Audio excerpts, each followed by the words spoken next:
हरे कृष्णा। तो हरे कृष्णा समस्त भक्तों का हम हार्दिक स्वागत करते हैं आज का कार्यक्रम में। तो लास्ट टाइम हमने गंगा देवी का आविर्भाव के बारे में विचार कर रहे थे, किस प्रकार गंगा जी संसार में आए हैं। इस विषय के ऊपर हम आलोचना कर रहे थे। सगर करके एक राजा हुए हैं जिनके 60,000 संतान थे। एक स्त्री से 60,000 संतान था, दूसरा स्त्री से एक संतान था। उनका नाम है असमंजस। असमंजस के पुत्र अंशुमान हुए हैं। तो सगर महाराज एक अश्वमेध यज्ञ करने के लिए निर्णय करते हैं और अश्वमेध यज्ञ के लिए अश्व को सारा संसार में छोड़ा जाता है। तो उस अश्व को इंद्रदेव ने चोरी करके कपिल मुनि के आश्रम में छोड़ दिए थे और अंशुमान अश्व को ढूंढ नहीं पाते हैं, सगर महाराज के पास आते हैं। तो सगर महाराज 60,000 पुत्र अश्व को ढूंढने के लिए भेजते हैं, लेकिन 60,000 पुत्र अश्व को ढूंढ नहीं पाते हैं। इसलिए सगर महाराज को आदेश देते हैं पूरा संसार को छानबीन लो और अश्व नहीं मिला तो धरती को खोदो, पाताल को भी खोदो। तो इस प्रकार 60,000 संतान धरती पाताल को खोदते हैं। अनेक साल बीत जाता है लेकिन अश्व नहीं मिलता है। तो अंत में उत्तर पूर्व दिशा में आते हैं कपिल मुनि के आश्रम में। वो लोग देखते हैं कि यज्ञ का अश्व वहां पर चल रहा है, घूम रहा है। ये देखकर आनंदित हो जाते हैं, लेकिन मन में ये विचार आता है कि ये जो मुनि है उन्होंने ही अश्व को चोरी की, इसलिए 60,000 पुत्र उनको मारने के लिए जाते हैं। तो भगवान कपिल केवल उनके आंख ही खोलते हैं और उनके प्रभाव के कारण, तप के प्रभाव के कारण 60,000 संतान वहां पर जलकर भस्मीभूत हो जाते हैं।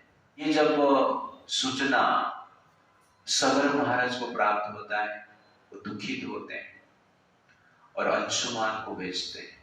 अंशुमान उस स्थान पर पहुंचता है और देखता है कि उनके जो प्रपितामह है उनका मृत्यु हो चुका है, शरीर भस्मीभूत हो चुका है। वहां पर गरुड़ जी आते हैं और कहते हैं ये कपिल मुनि के प्रभाव से हुआ है और आप अपना प्रपितामह को उद्धार करने के लिए स्वर्ग से गंगा जी को आविर्भूत करना होगा। गंगा का जल जब इनके भस्म को स्पर्श करेगी तब जाके ये जो 60,000 संतान हैं उनका मुक्ति होगा, स्वर्ग में जाएंगे। इसलिए आप गंगा जी को धरती पे लाने के लिए प्रयास कीजिए और ये भगवान की भी इच्छा है। तो गरुड़ जी का इस प्रकार बात सुनकर अंशुमान घोड़े को लेकर वहां से चला आते हैं अयोध्या में और यज्ञ संपन्न होता है और सगर महाराज विचार करते हैं उनका पुत्र का कैसे उद्धार होगा। इस प्रकार विचार करते हुए और राज्य को 30,000 वर्ष शासन करते हैं, लेकिन गंगा जी को धरती पर कैसे लाएंगे इस विषय पर वो कुछ निष्कर्ष नहीं कर पाते हैं और 30,000 वर्ष के पश्चात उनका देहांत हो जाता है।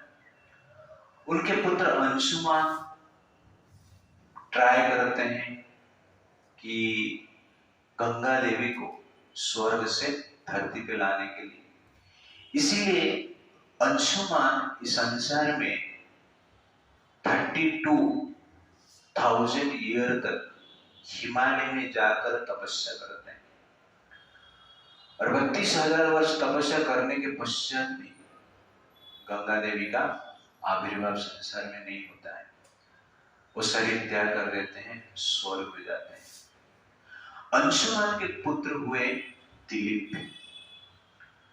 दिलीप महाराज धार्मिक राजा हुए। उन्होंने भी इस संसार को 30,000 वर्ष तक शासन किया और गंगा देवी को धरती पे लाने के लिए प्रयास कर रहे थे, प्लान कर रहे थे। वो चिंता में थे कि किस प्रकार गंगा देवी संसार में आएंगी। चिंता के कारण उनका शरीर रोगग्रस्त हो गया और रोग से पीड़ित होकर उन्होंने भी संसार छोड़ दिया और 30,000 साल के पश्चात वो भी स्वर्ग लोक में गए। उनके पुत्र हुए हैं भगीरथ। उन्होंने भी विचार किया गंगा देवी को धरती पे लाने की, और उनका कोई पुत्र नहीं था, लेकिन अपना प्रपितामह को मुक्ति दिलाने के लिए और उनके पिता, उनके दादा, सबका इच्छा को पूर्ति करने के लिए वो दृढ़ निश्चय थे। इसलिए अपना राज्यों को मंत्रियों को सौंप दी।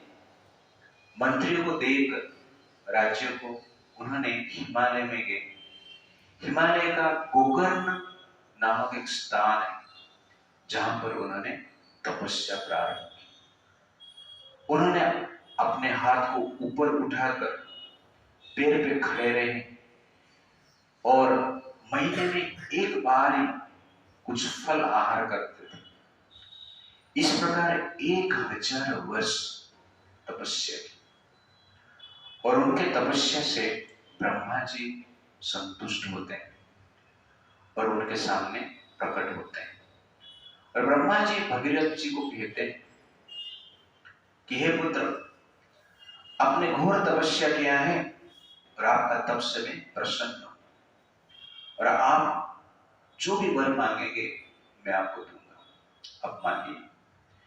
तो भगीरथ महाराज कहते हैं कि मुझे ये वर चाहिए कि मेरे द्वारा मेरे प्रपितामह सगर के पुत्र का उद्धार हो। मुझे गंगा जल चाहिए और गंगा जल के स्पर्श से, गंगा जल का जब स्पर्श उनके भस्म के साथ होगा वो लोग स्वर्ग में जाएंगे, उनका मुक्ति होगा, उद्धार होगा। मुझे गंगा जी चाहिए, इस संसार में गंगा आए ये मेरा इच्छा है, इसलिए आप मेरे पर कृपा कीजिए। और उसके साथ साथ और एक वर मुझे चाहिए, मैं पुत्रहीन हूं, मुझे पुत्र भी चाहिए, लेकिन हमारा वंश में आगे जाकर इस प्रकार पुत्र के लिए कोई चिंता ना करे, इसलिए ये वंश परंपरा नित्य निरंतर चलते रहे। इस प्रकार एक वरदान मुझे दीजिए। तो ब्रह्मा जी संतुष्ट हो जाते हैं और कहते हैं आपका इच्छा पूर्ति होगा निश्चित रूप से, आप चिंता मत कीजिए। किंतु एक कठिनाई है इसमें। गंगा जी स्वर्ग से धरती पर आएंगे और स्वर्ग से जब नीचे वो आएंगे, उनका जो धाराएं हैं उसका वेग को धारण करने की शक्ति धरती पर नहीं, धरती पर गिरते हुए पाताल में चला जाएगा, इसलिए धरती में प्रभावित नहीं हो सकते। उनका वेग को केवल भगवान शिव धारण कर सकते हैं। इसलिए आप शिव जी को प्राप्त करने के लिए, संतुष्ट करने के लिए तपस्या कीजिए और उनका वेग को धारण करेंगे, तब जाके गंगा देवी धरती पर प्रवाहित होंगे। इस प्रकार जब वो भगीरथ सुनते हैं, तुरंत ही भगीरथ जी भगवान शिव जी को प्रसन्न करने के लिए तपस्या करते हैं और भगवान शिव जी के लिए भगीरथ जी 1 वर्ष तक तपस्या करते हैं। 1 वर्ष के पश्चात शिव जी प्रसन्न होते हैं और उनके सामने प्रकट होते हैं।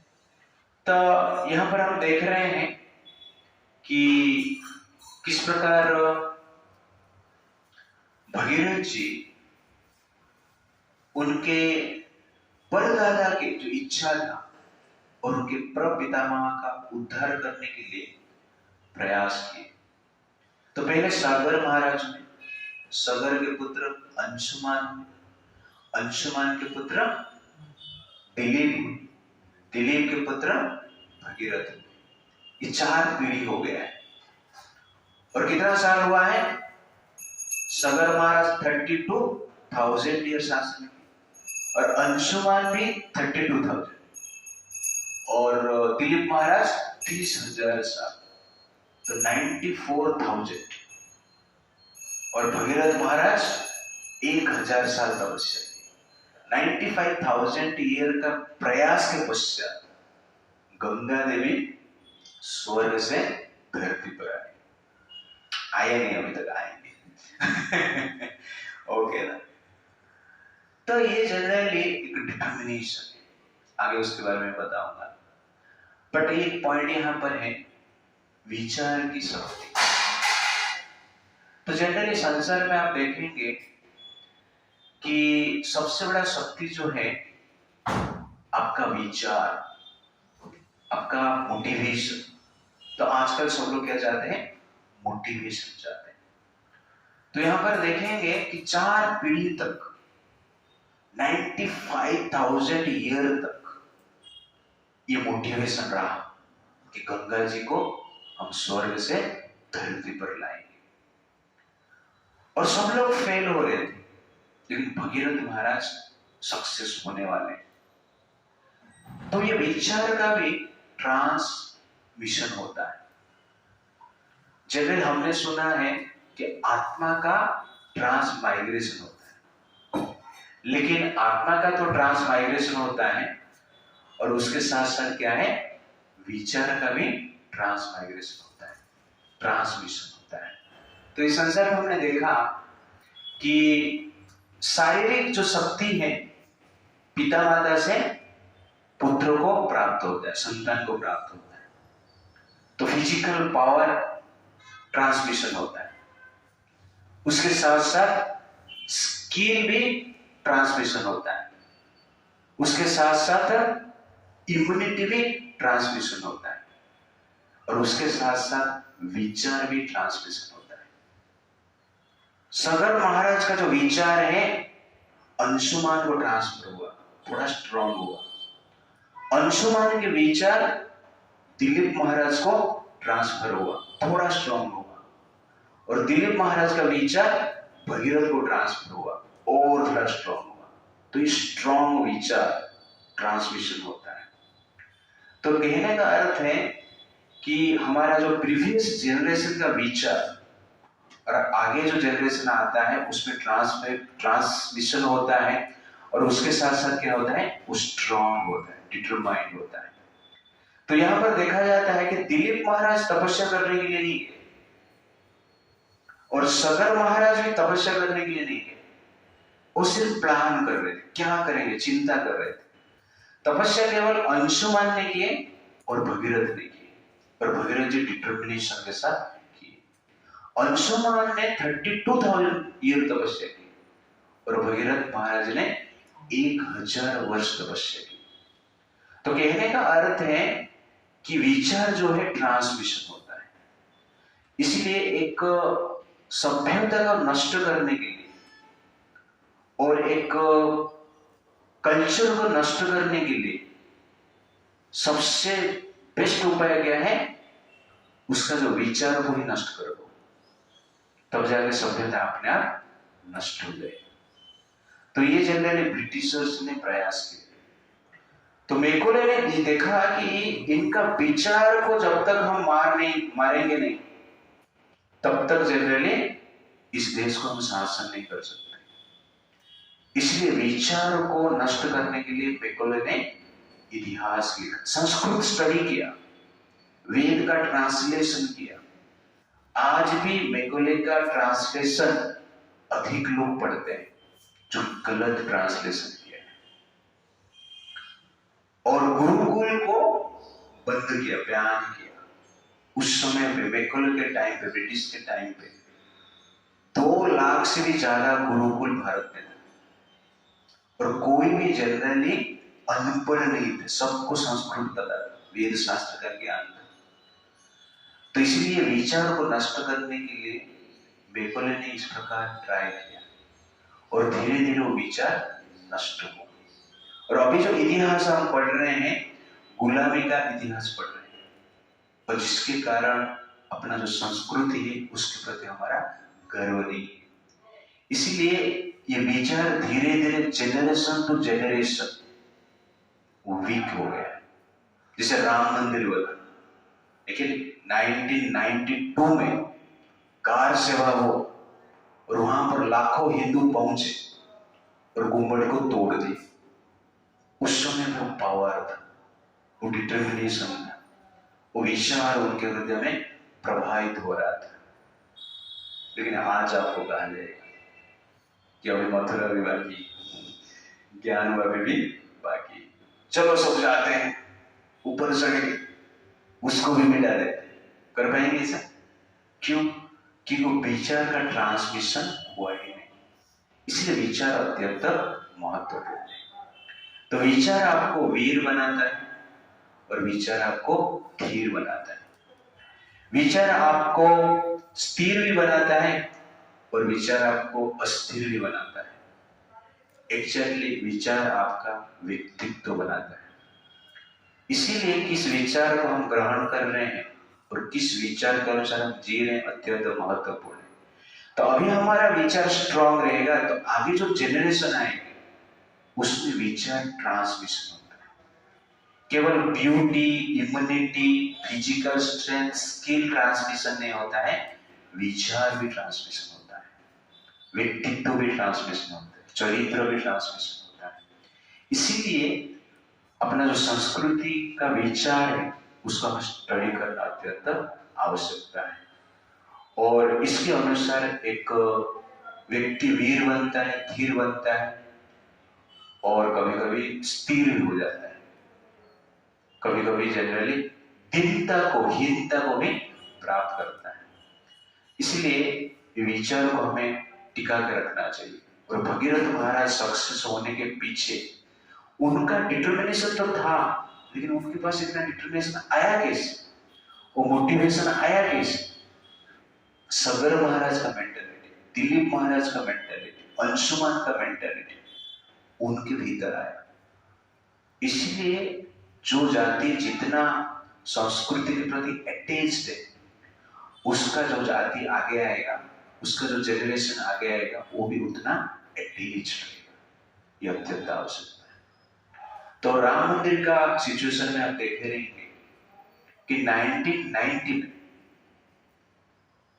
मुलायम सिंह यादव चीफ मिनिस्टर था और वहां उस समय पे भी कार सेवा हुआ था।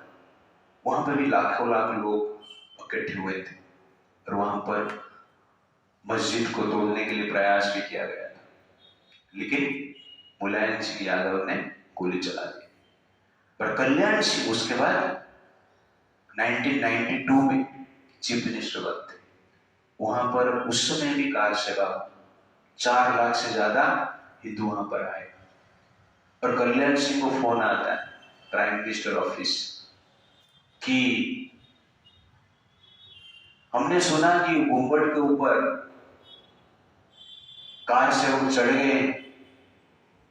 तो कल्याण सिंह जी कहते हैं आप लोगों ने गलत सुना है, मैंने और कुछ सुना है। क्या सुना? ना मैंने सुना है गुम्बद के ऊपर कार सेवक चढ़ चुके हैं और एक गुम्बद को तोड़ चुके हैं, 2 बाकी है। गोली क्यों नहीं चलाया? मैं गोली नहीं चलाऊंगा, मैं गोली नहीं चलाऊंगा, मैं गोली नहीं चलाऊंगा, इस प्रकार बोल के फोन रख देते।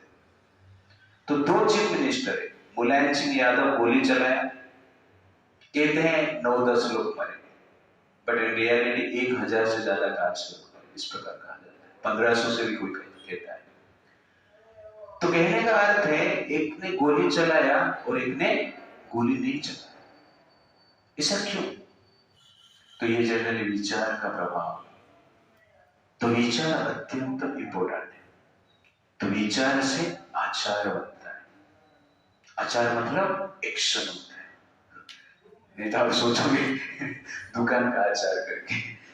तो विचार से आचार बनता है, आचरण होता है। तो ये विचार अत्यंत इंपॉर्टेंट है। इसलिए मुगल, ब्रिटिशर्स और आजकल जो एजुकेशनल इंस्टीट्यूशन है, एजुकेशनल सिस्टम है भारत का, हमारा विचार को हत्या करता है। भारतवासी 80 करोड़ 90 करोड़ भारत में है, फिर भी अपना स्वाभिमान को जीवंत रखने में असमर्थ है। पुनरुद्धार करने में असमर्थ है।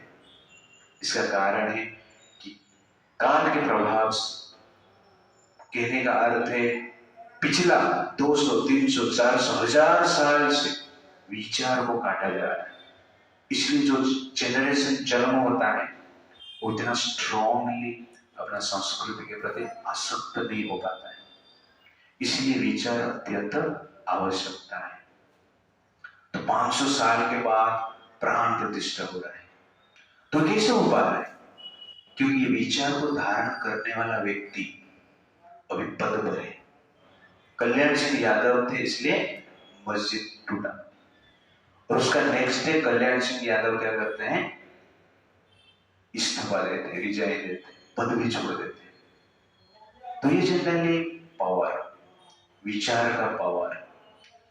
तो विचार आपको धीर भी बनाता है, आपको वीर भी बनाता है। हमें दोनों चाहिए, वीरता भी चाहिए और धीरता भी चाहिए।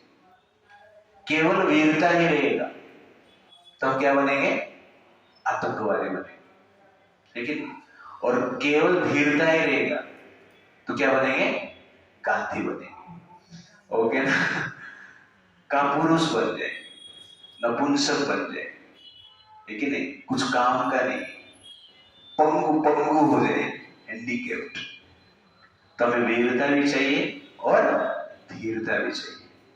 और वीरता धीरता कहां से आता है? विचार से आता है।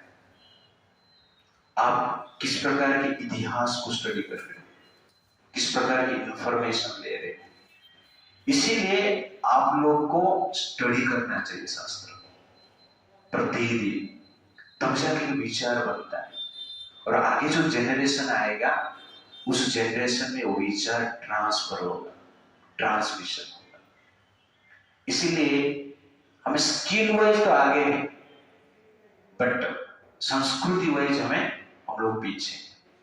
तो इसलिए राम मंदिर का जो प्राण प्रतिष्ठा हुआ है, तो मैं कहता हूं कि राम मंदिर का सिर्फ प्राण प्रतिष्ठा नहीं हुआ है, ये भारत का संस्कृति का प्राण प्रतिष्ठा हुआ है। ये भारत का प्रतिष्ठा का प्राण प्रतिष्ठा हुआ है। ये भारत का प्राण प्रतिष्ठा हुआ है। तो ये हमें समझना है, और इस प्रकार भावना से हमें क्या करना चाहिए? आगे जनरेशन को इस प्रकार का विचार देना चाहिए, तब जाएगी आगे। और जो कुछ बचा है सब में हर स्थान पर स्वाभिमान का पुनरुद्धार हो सके हमारा। इसलिए विचार अत्यंत आवश्यकता है। तो मैं पढ़ते टाइम ये विचार किया कि भगीरथ जी सक्सेस क्यों थे? तो भगीरथ जी का सक्सेस में केवल भगीरथ जी का ही तपस्या रेस्पॉन्सिबल ऐसा नहीं है। भगीरथ जी के पूर्वज भी उसके लिए रेस्पॉन्सिबल है। पूर्वज की भी शक्ति उनके हृदय में, उनके मन में है, इसलिए वो कार्य करता है। इसलिए हम अपना विचार को स्ट्रॉन्ग बनाना है, शुद्ध बनाना है, सांस्कृतिक बनाना है। इसलिए हर जो यूथ है, भारतवासी, हमें भारत का जो शास्त्र है स्टडी करना चाहिए, अत्यंत आवश्यकता है।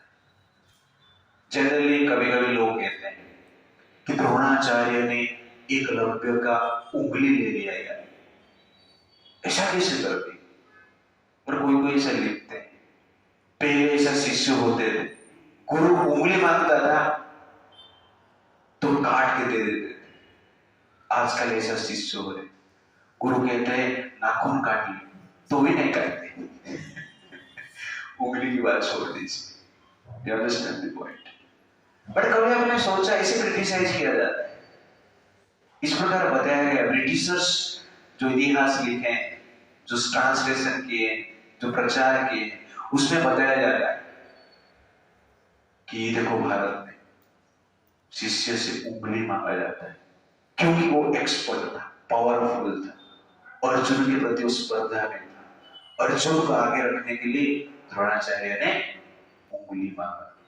ऐसा है नहीं, द्रोणाचार्य एकलव्य को पूछते हैं आप कौन है, व्हाट इज योर आइडेंटिटी? तो एकलव्य कहता है कि मेरे पिताजी मगधराज जरासंध का सेनापति, मैं उसका बेटा हूं। जब ये परिचय द्रोणाचार्य सुनते हैं तो उंगली मांगते हैं। क्यों? ये आतंकवादी का बेटा है, इसलिए उंगली मांग लेना ही श्रेष्ठ है, श्रेय है। योद्धा तो है लेकिन विचार उसका नेगेटिव है, आतंकवादी का विचार है। इसको मैं शिक्षा दूंगा, मेरे शिक्षा से ही मंदिर ध्वंस करेगा, मेरे शिक्षा से ही राम कृष्ण का विरोध में जाएगा। मैंने अर्जुन को शिक्षा दे रहा है किस लिए? कृष्ण का जो वाणी है, संस्कृति है, जो संस्कृति है उसको बचाने के लिए। तो कृष्ण का संस्कृति को बचाने के लिए द्रोणाचार्य जी शिक्षा दे रहे हैं, और कृष्ण का संस्कृति को नष्ट करने के लिए यहाँ पर और एक व्यक्ति जो कि अर्जुन से भी आगे। लेकिन यहाँ पर योद्धा की बात नहीं है, विचार की बात है। इस विचार पर इसका हृदय टिका है, उसके अनुसार वो कार्य करता है। इसलिए विचार अत्यंत आवश्यकता है। तो आपका विचार क्या है? आपका भारत का वैदिक विचार है या वैदिक सिस्टम से परे का विचार है? तो अभी 26 जनवरी गया है, तो हम कहते हैं देश प्रेम। तो मेरे हिसाब से ओरिजिनल देश प्रेम ये है जिसके हृदय में राम के प्रति प्रेम है, कृष्ण के प्रति प्रेम है, वास्तव में वो देश प्रेमी है। राम कृष्ण के प्रति प्रेम नहीं है लेकिन कहता है कि मैं देश प्रेमी हूं, तो मेरे हिसाब से वो देश प्रेम नहीं है, वो विदेश प्रेम है। क्यों? क्योंकि हमारे संस्कृति के विरोध में। तो इसीलिए ये विचार अत्यंत आवश्यकता है और विचार ट्रांसमिशन होता है। मैं ये पॉइंट आप लोगों को इसलिए बता रहा हूं कि अब युद्ध है, आपका विचार आगे जाके हमारा जेनरेशन बनाएगा।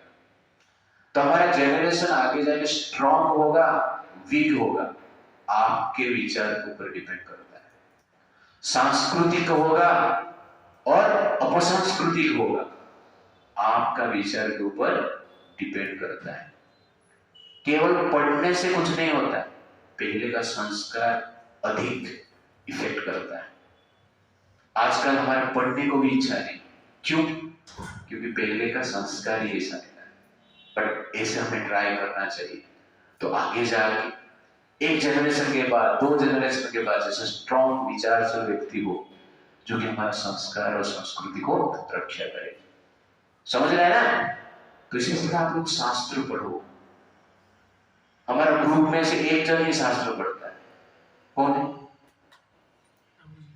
मैं ही पढ़ता हूं।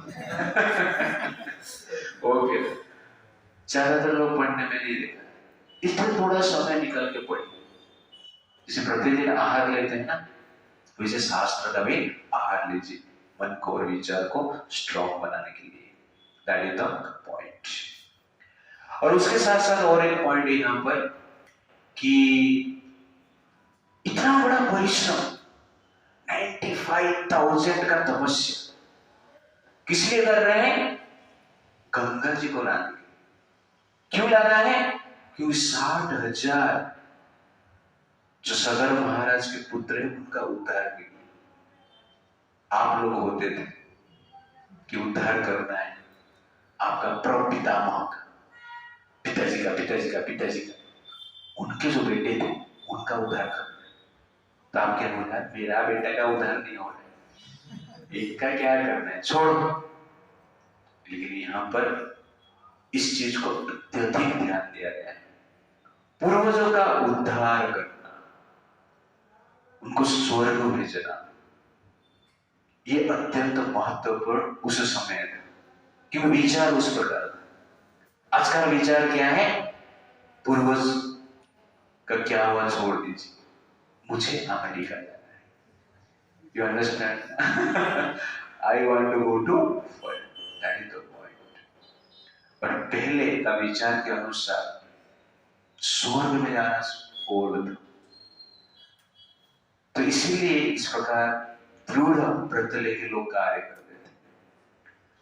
तो पितरों को पिंडदान दिया जाता है। अपने सुना रहे, क्यों देना है?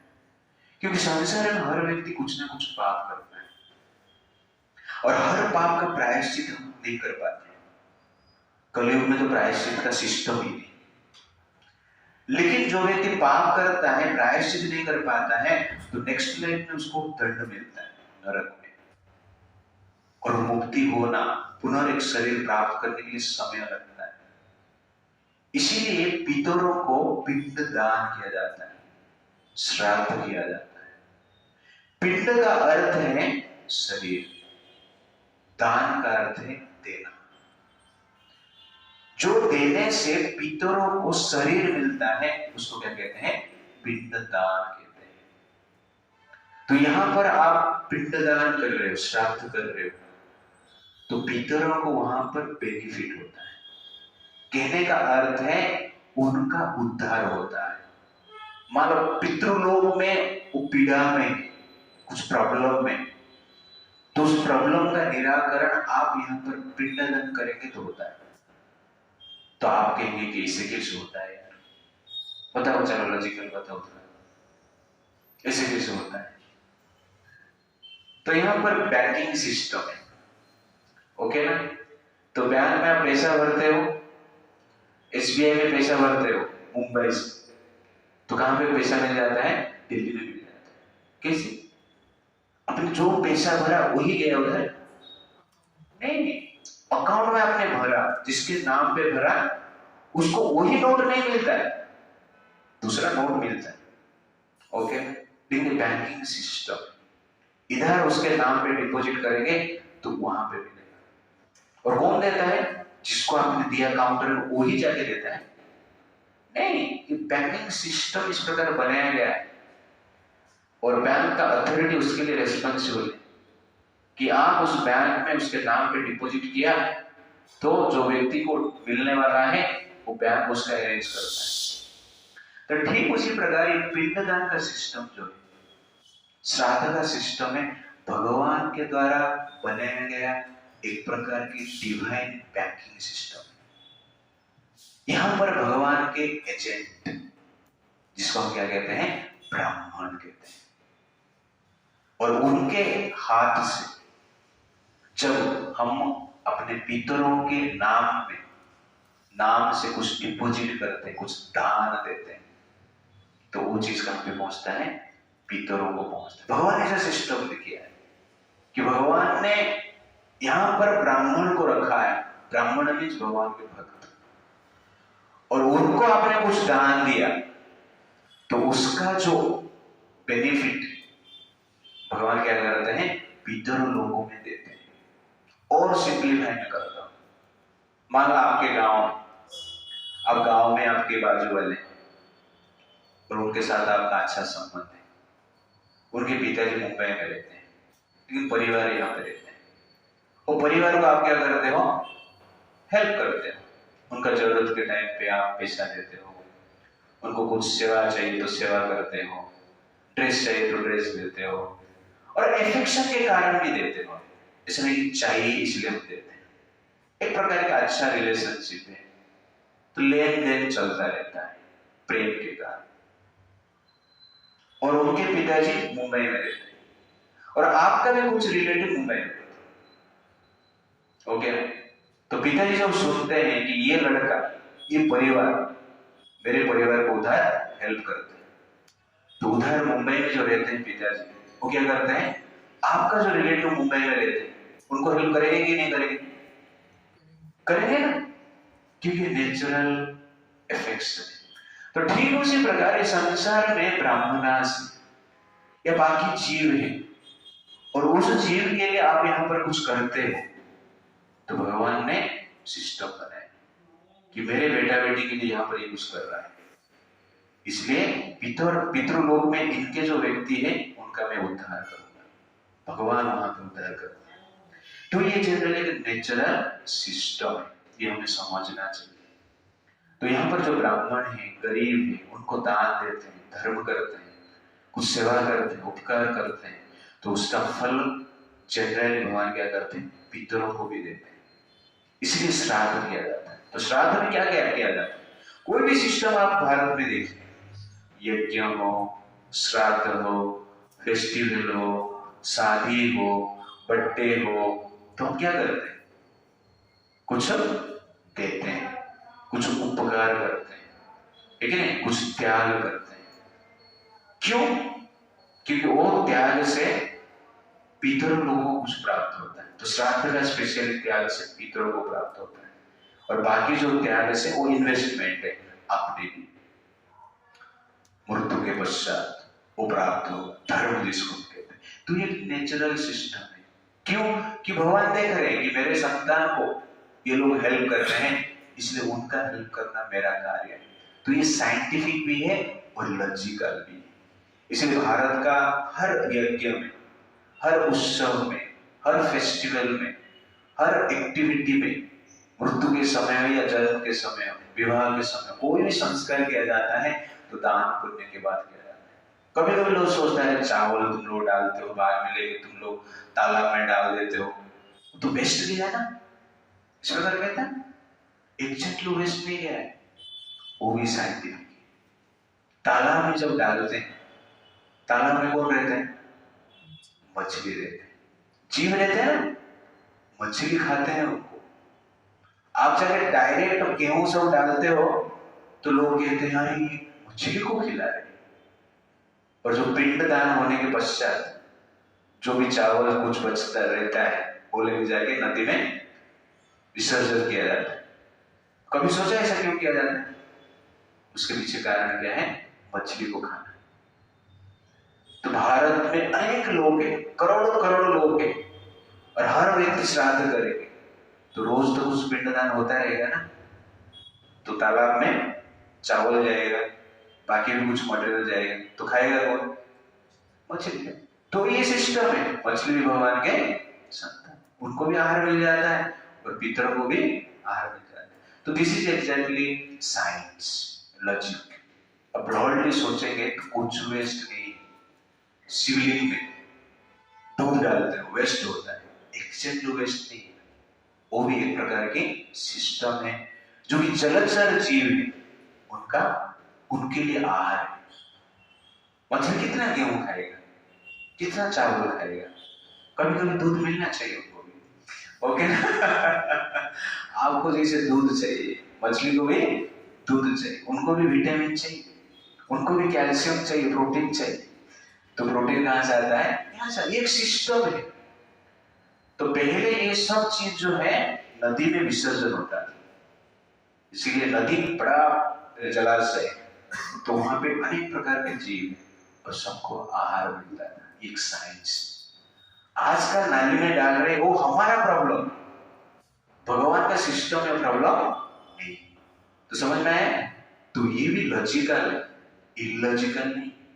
तो इस प्रकार दृष्टि से आप देखेंगे कि पिंडदान का महत्व है और इसलिए हमें जीना चाहिए। That is the point. There is Vedic tradition means living for others, that is Vedic tradition. और modern tradition means living for our own self. Veda means knowledge, living with knowledge means living for others benefit, living for future benefit. That is exactly Vedic standard. ये हमें समझना चाहिए। तो इस प्रकार भगीरथ महाराज तपस्या की, ब्रह्मा जी से वर प्राप्त की, और ब्रह्मा जी के आदेश के अनुसार शिव जी को प्रसन्न करने के लिए भगीरथ महाराज 1 वर्ष तक तपस्या की।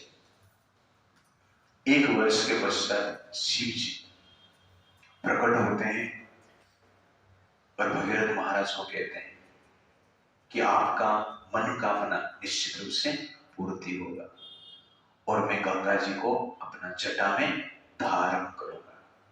जब शिव जी प्रस्तुत होते हैं गंगा जी को धारण करने के लिए, तब गंगा जी स्वर्ग से नीचे आने के लिए प्रस्तुत होती है और मन में विचार करती है कि मेरी वेग से शिव जी के साथ, शिव जी को लेकर पाताल लोक में चला जाऊंगा। इस प्रकार गंगा जी विचार करती है और शिव जी को पता चल जाता है कि गंगा जी के हृदय में क्या है, थोड़ा अहंकार है अपना वेग के प्रति, अपना अस्तित्व के प्रति। तो गंगा जी इस प्रकार विचार करके शिव जी के मस्तक के ऊपर गिरती और जटा के भीतर जाती, बाहर आने की प्रयास करती, बाहर नहीं निकल पाती।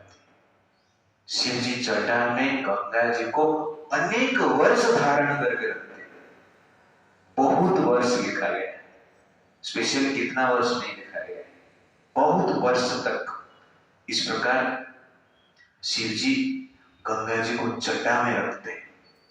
तो स्वर्ग से इतना वेग से, कितने बड़े वेग से आए रहेंगे सोचिए, और उस वेग को शिव जी अपना सर में धारण करते हैं, जटा में धारण करते हैं और गंगा जी को निकल ही नहीं देते। कहते हैं गंगा जी बहुत वर्ष तक शिव जी के जटा में इधर उधर घूम रहे थे, लेकिन धरती पर नहीं आ पाते थे।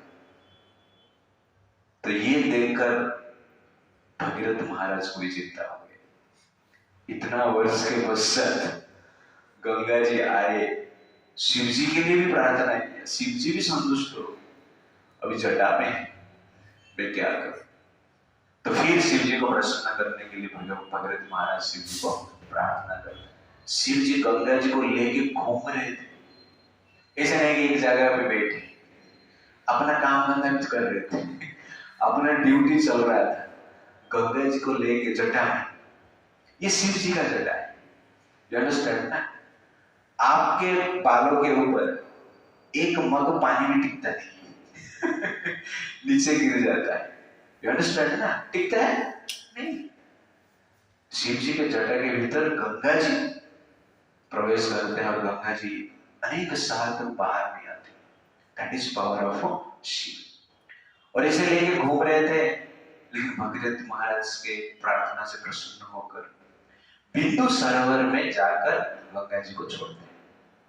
और बिंदु सरोवर से गंगा जी बिंदु सरोवर में बाहर निकलती है और 7 धारा में इस संसार में बहती। तो पहला 3 धारा जो कि पूर्व दिशा में बहती है, उनका नाम है रादिनी, पावनी और नलिनी। तो रादिनी, पावनी, नलिनी नाम से पूर्व दिशा में बहती है। और सुचक्षु, सीता, महानदी, इस प्रकार 3 धारा में पश्चिम दिशा की ओर बहती है। और 7वां जो धारा है भगीरथ जी के पीछे पीछे चलती है। तो इस प्रकार गंगा देवी स्वर्ग से धरती पर अवतरित होते हैं और भगीरथ महाराज के पीछे पीछे चलते हुए जाते हैं। तो यहां पर एक पॉइंट हम देखें कि गंगा जी प्योर है, पवित्र है, त्रिलोक को पाप मोचन करते हैं, लेकिन उनके हृदय में थोड़ा जब अहंकार आ जाता है, वो भी आगे बढ़ नहीं पाते। तो प्राइड क्या करता है, हमें आगे बढ़ने से रोकता है।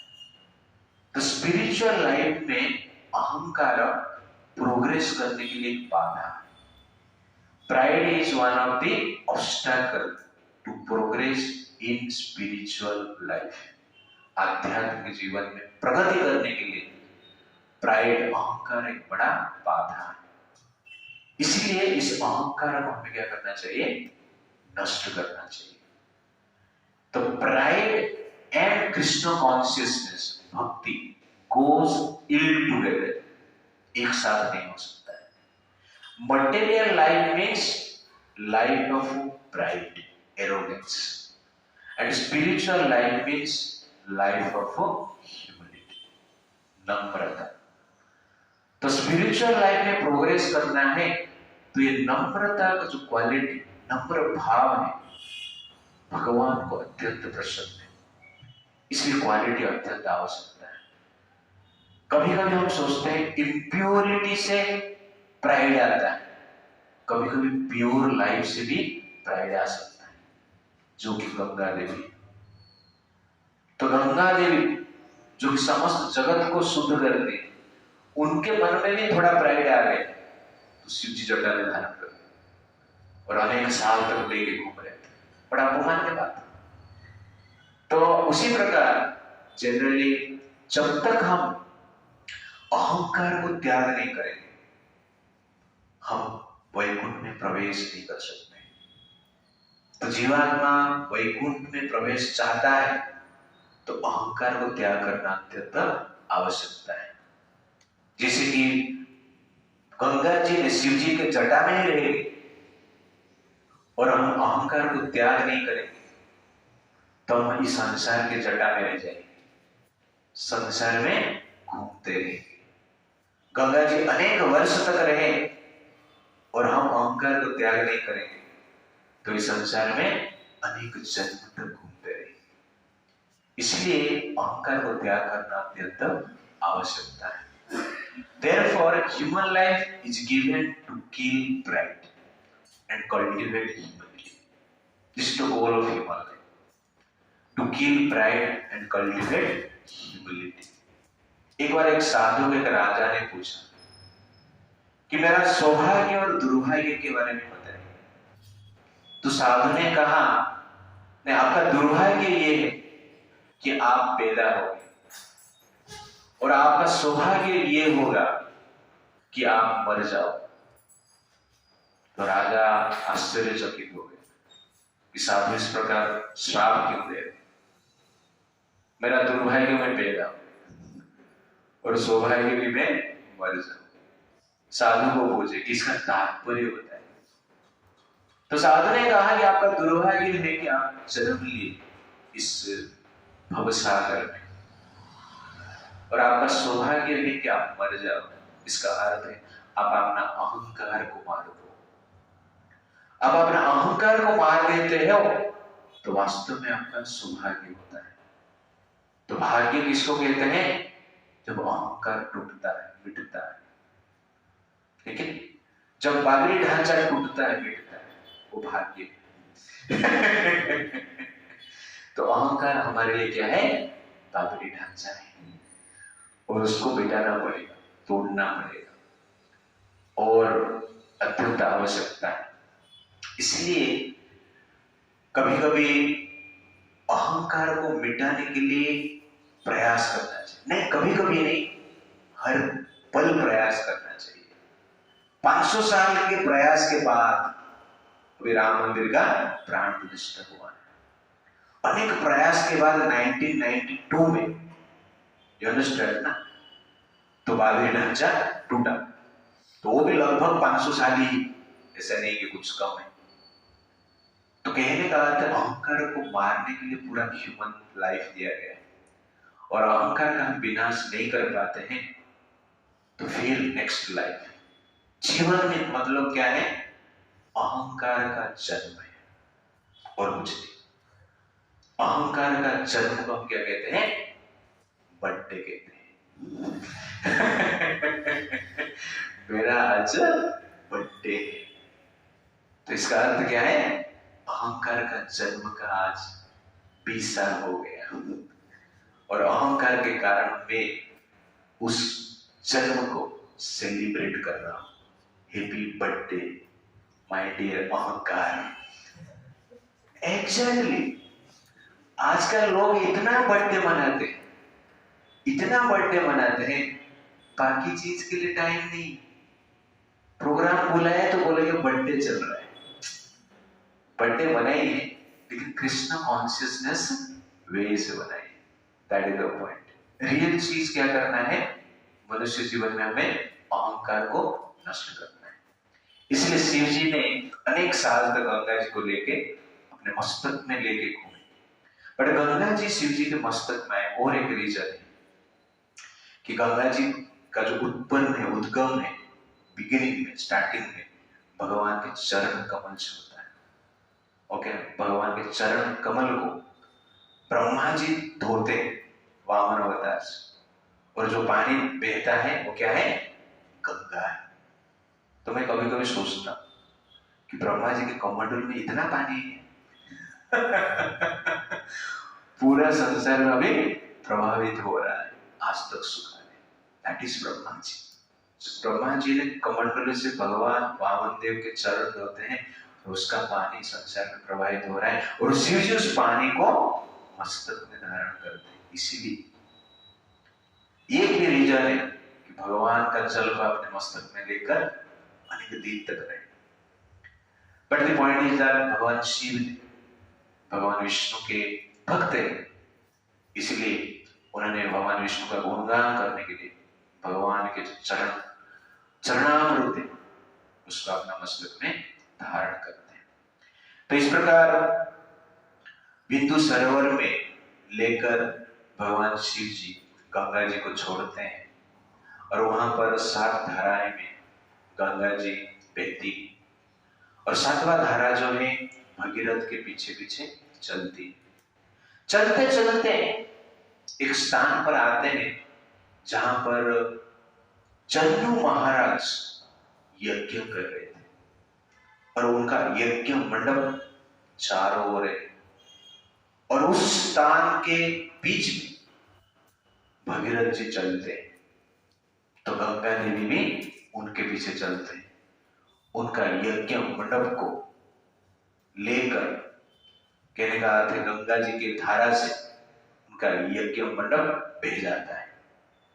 तो ये देखकर जन्नू महाराज दुखी हो जाते हैं, क्रोधित हो जाते हैं कि मेरा यज्ञ को गंगा जी ने नष्ट किए, इसीलिए पूरा गंगा नदी को उन्होंने पी लिए। जन्नू महाराज उस समय देवता भी देख रहे थे और देवताओं को भी आश्चर्य लगा कि धरती पर ऐसे भी राजा है, 1 गिलास पानी नहीं, 2 गिलास पानी नहीं, 1 लोटा 2 लोटा नहीं, 1 लीटर नहीं, पूरा गंगा नदी को ही पी ली। ये सबसे बड़ा आश्चर्य है, देवता भी आश्चर्यचकित हो जाते हैं। तो ये आश्चर्य की बात नहीं, इस प्रकार के राजाएं हुए, योगिक शक्ति है उनके पास और ये कार्य कर पाते हैं। तो कभी कभी हम सोचते हैं ऐसा कैसे संभव है, क्यों नहीं संभव है? संभव है, हम उसको रिलेट नहीं कर पाते तो अलग बात है। तो मेरे हिसाब से संसार में हर चीज आश्चर्य है। आपका शरीर जो देख रहे हैं आश्चर्य है, शरीर में हर अंग कैसे कार्य करता है आपको पता है? नहीं। बाल कैसे बढ़ता है आपको पता है? नहीं। बीवी से बच्चा कैसे पैदा हो जाता है आपको पता है? नहीं। तो ये पैदा होते हैं, हम भी पैदा ऐसे ही हुए, तो ये भी आश्चर्य है। ये भी हमें समझना नहीं है, पहले ये समझ लो, बाद में जन्नू महाराज एक नदी को पी गए, बाद में समझे। You understand? Everything is आश्चर्य in this world. तो जन्नू महाराज पूरा पानी पी लेते, नदी पी लेते, तो भगीरथ महाराज को फिर से चिंता, इतना साल के बाद गंगा जी आए, शिव जी के जटा में बहुत सामने, थोड़ा रास्ते में आ रहे थे, कुछ देर तक, कुछ दूर तक चलते आए और यहाँ पर पूरा पानी पी गए। भगीरथ महाराज जन्नू महाराज को प्रार्थना करते, बाकी देवता भी प्रार्थना करते कि हे महाराज आप गंगा जी को छोड़ दीजिए और हम प्रतिश्रुति आपको देते हैं कि आपके बेटी के रूप में गंगा जी संसार में प्रख्यात होगी, इसलिए कृपा करके आप उनको इस धरती पर बहने के लिए छोड़ दीजिए। तो ये सुनकर जन्नू महाराज संतुष्ट हो जाता है, अपना कान से पूरा नदी को निकालते हैं और जन्नू महाराज के कान से गंगा देवी का प्रकट होता है, पुनः प्रकट होता है, इसलिए गंगा देवी का और एक नाम क्या हुआ? जाह्नवी।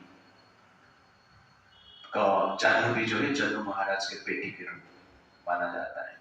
तो इस प्रकार जाह्नवी बनकर भगीरथ महाराज के पीछे पीछे चलते हैं और उत्तर पूर्व दिशा में जाते हैं, कपिल मुनि के आश्रम में, जहां पर उनके प्रपितामह का भस्म पड़ा था, वहां पर गंगा देवी बहते हैं। तो गंगा नदी का जल जब उस भस्म को स्पर्श होता है तो तुरंत ही 60,000 जो पुत्र थे सगर महाराज के, उनका उद्धार होता है, दिव्य शरीर धारण करके वो लोग स्वर्ग में जाते हैं। तो इस प्रकार भगीरथ महाराज ने गंगा जी को इस संसार में लाने के लिए प्रयास किए। और उस समय पे ब्रह्मा जी उनके पास प्रकट होते हैं और कहते हैं कि गंगा जी को अवतरित करने के लिए आपके वंश में अनेक राजा प्रयास किए, किंतु आपने सफल हुए, इसलिए आपके नाम पे गंगा जी का नाम क्या होगा? भागीरथी होगा। और एक गंगा जी का नाम क्या है? भागीरथी। वो स्वर्ग में, धरती में और पाताल में प्रवाहित होती है, इसलिए उनका और एक नाम है त्रिपथगा। तो धरती से गंगा जी पाताल में भी जाते हैं, तो पाताल को भी गंगा जी क्या करते हैं? पवित्र करते हैं। इस प्रकार गंगा जी के जल में जो स्नान करे उनका भी संसार से पाप मोचन होगा। तो इस प्रकार आशीर्वाद देते हैं और ब्रह्मा जी वहां से निकल पड़ते हैं। भगीरथ महाराज का डिटर्मिनेशन और सगर महाराज का वंश परंपरा का डिटर्मिनेशन और सक्सेस। तो ये एक सक्सेस स्टोरी। सब लोग क्या चाहते हैं? सक्सेस चाहते हैं, सफलता चाहते हैं। और किस प्रकार सफलता आपको मिला? आप सोचिए, एक नदी को कहां से लाए? स्वर्ग से धरती पर लाए। और जिस नदी का पानी से पूरा विश्वास क्या है? जी रहा है। और गंगा नदी का पानी सबसे पवित्र माना जाता है। और साइंटिफिक रिसर्च भी एक बात कहता है कि गंगा नदी का पानी में कभी भी कीड़ा पड़ता नहीं। और उसका जो प्योरिटी, उसमें जो पावर है बाकी नदी से अधिक है। तो ये जनरली गंगा नदी का स्पेशलिटी है। और सबसे महत्वपूर्ण बात है कि भगीरथ महाराज को सक्सेस मिला है। सक्सेस कैसे मिला? तो सक्सेस के लिए आप 4 चीज याद रखिए। पहला है फेथ, सेकंड है डिटर्मिनेशन, थर्ड है पेशेंस, फोर्थ है होप। तो ये 4 चीज आप देखेंगे सगर महाराज के वंश में देखा गया। फेथ, तो अंशुमान ने सुना था कि गरुड़ जी ने कहा कि आप गंगा जी का जल, गंगा जी जब धरती पर आएंगे उनका जल का स्पर्श से आपके प्रपितामह का उद्धार होगा। ये गरुड़ जी ने कहा था। कितने साल पहले? 95,000 ईयर पहले। भगीरथ जी के टाइम पे इतना साल हो गए। फेथ, श्रद्धा, ये श्रद्धा को आंख में रखकर, क्योंकि गरुड़ ने कहा भगवान के महान भक्त ने मुझे कहा, इसलिए निश्चित रूप से भगवान की कृपा से गंगा जी आएंगे ही आएंगे। तो श्रद्धा क्या करता है? आपके हृदय में धैर्य को जन्म देता है। आपके पास श्रद्धा है तो पेशेंस रहेगा, क्योंकि श्रद्धा का जो पुत्र है वो क्या है? धैर्य, पेशेंस। श्रद्धा को माता ले तो श्रद्धा नामक माता से धैर्य नामक पुत्र का जन्म होता है या पुत्री का जन्म होता है, जो भी आप सोचिए। तो आपका धैर्य तब तक रहेगा जब तक आपका श्रद्धा रहेगा। इसलिए श्रद्धा अत्यंत आवश्यकता है। श्रद्धा मतलब विश्वास। 2 प्रकार की श्रद्धा, 2 श्रद्धा। जो विश्वास अपने ऊपर होता है उसको हम क्या कहते हैं? कॉन्फिडेंस कहते हैं। और जो विश्वास भगवान के ऊपर होता है उसको हम क्या कहते हैं? श्रद्धा कहते हैं, फेथ कहते हैं। तो दोनों विश्वास होना चाहिए। स्वयं के ऊपर होना चाहिए कि मैं कर पाऊंगा, मैं करेगा, वो शक्ति है। और भगवान ने कहा इसलिए होगा, ये श्रद्धा है। तो श्रद्धा होना चाहिए। श्रद्धा से पेशेंस जन्म लेता है, धैर्य जन्म लेता है, दृढ़ निश्चय को पकड़ कर रखता है, धैर्य। आपके पास पेशेंस नहीं है तो दृढ़ निश्चय नहीं रहेगा, निश्चल नहीं रहेगा, अचल नहीं रहेगा, निश्चय नष्ट हो जाएगा। Therefore, हमें धैर्य रखना है और धैर्य से दृढ़ निश्चय को पकड़ कर रखना है। और उसके साथ साथ सबसे महत्वपूर्ण बात क्या है? होप, आशा कि हम होंगे कामयाब। राम जन्मभूमि में राम जी का प्राण प्रतिष्ठा होगा। कब होगा पता नहीं, लेकिन होगा। तो आशा क्यों है? क्यों आशा है? क्योंकि भगवान ने कहा, श्रद्धा है। तो श्रद्धा है इसलिए क्या है? आशा भी है, होप है। तो आशा भी अत्यंत आवश्यकता है। तो आशा क्या करता है? बाकी जो पेशेंस है, डिटर्मिनेशन है, दृढ़ निश्चय है, उसके लिए आहार है, खाना है। आशा नहीं रहेगा तो पेशेंस टूट जाएगा, मर जाएगा। श्रद्धा तो पेशेंस को पैदा कर देगा, लेकिन आशा क्या करता है? उसका पोषण करता है, उसका रक्षा करता है, दृढ़ निश्चय को भी रक्षा करता है, स्ट्रांग बनाता है, होप। इसलिए सक्सेस के लिए 4 चीज आवश्यकता है। कोई भी सक्सेस हो, आप अपना मटेरियल सक्सेस भी चाहते हो, कैरियर में सक्सेस चाहते हो, तो आपका फेथ होना चाहिए इसके ऊपर, भगवान के ऊपर, कि भगवान के आशीर्वाद से ये निश्चित होगा। सेकंड फेथ, सेकंड विश्वास अपने ऊपर, दैट इज कॉन्फिडेंस। तो trust on your ability, yourself, that is confidence. Trust on God's ability, that is faith. तो ये फेथ आपके पास होना चाहिए। आपको कुछ बनना है भविष्य, उस श्रद्धा के साथ आपको कार्य करना है, और उसके साथ साथ पेशेंस भी होना चाहिए। फेलियर आएगा ना, तो यहां पर देख रहे हैं ना, कितने बार फेल हुए, कितने साल फेल हुए? 95,000 फेल, 95,000। ये छोटा बात नहीं। अब एक बार फेल हो के सुसाइड कर ली है कि नहीं?